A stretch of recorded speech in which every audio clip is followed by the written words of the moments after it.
Cool. So, am I reading questions again? If you're okay with that. Sure. Alright. What is more important than wealth, reputation, and honors according to Socrates, and do you agree?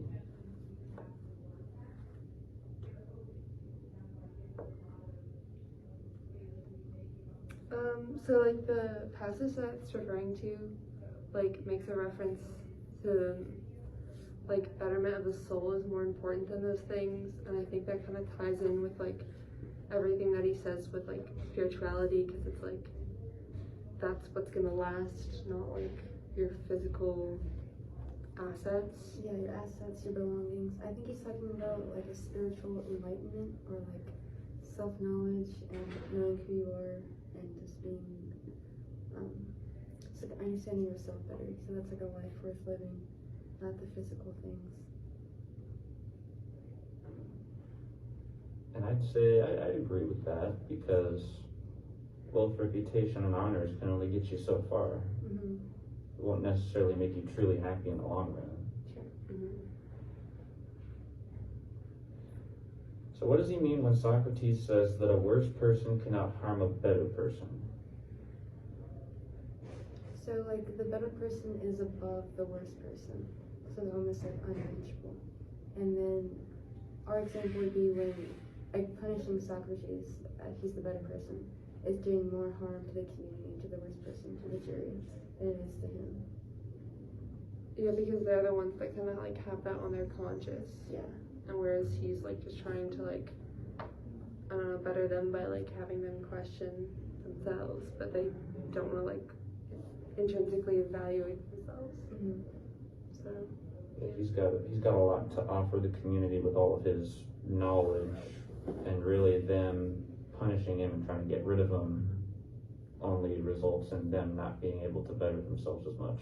yeah.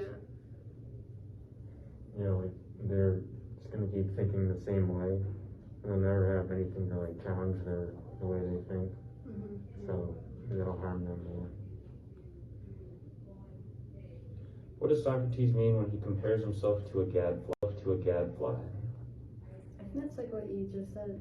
He challenges them, and I guess like flies are kind of annoying, so he's like bothering you, keeping you awake and aware, and like so seems annoying at first, but is actually beneficial. So without him challenging them, they're kind of just complacent and dormant. Yeah.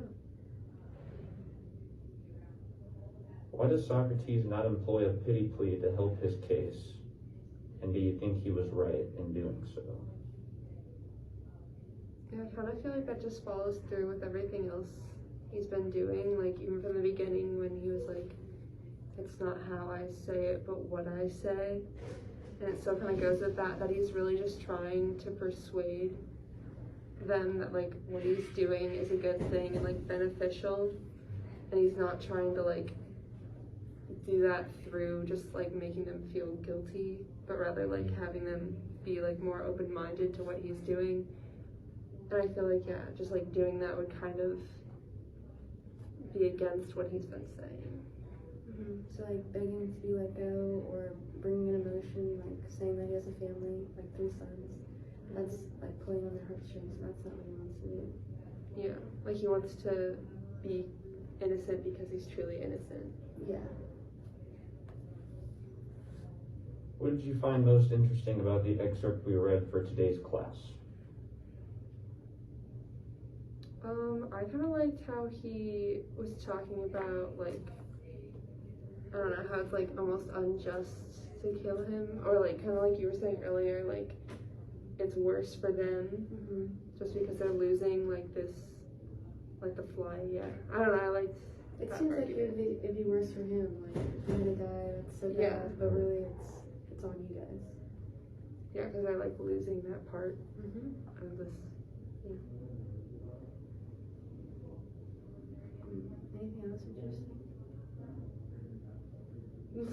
Anything you guys like? I think like you guys pretty much said it, like just how like they're losing out. I thought the fly was a good analogy, Mhm. or illusion. I don't know. Maybe that's all.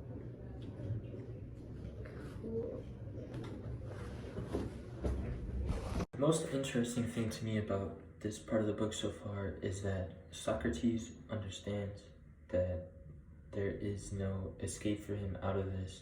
Whether they acquit him, if they acquit him, he'll either be forced to no longer teach philosophy, which would basically be death in his mind because it's what God wants him to do, or they don't acquit him and they execute him anyways for teaching falsehoods.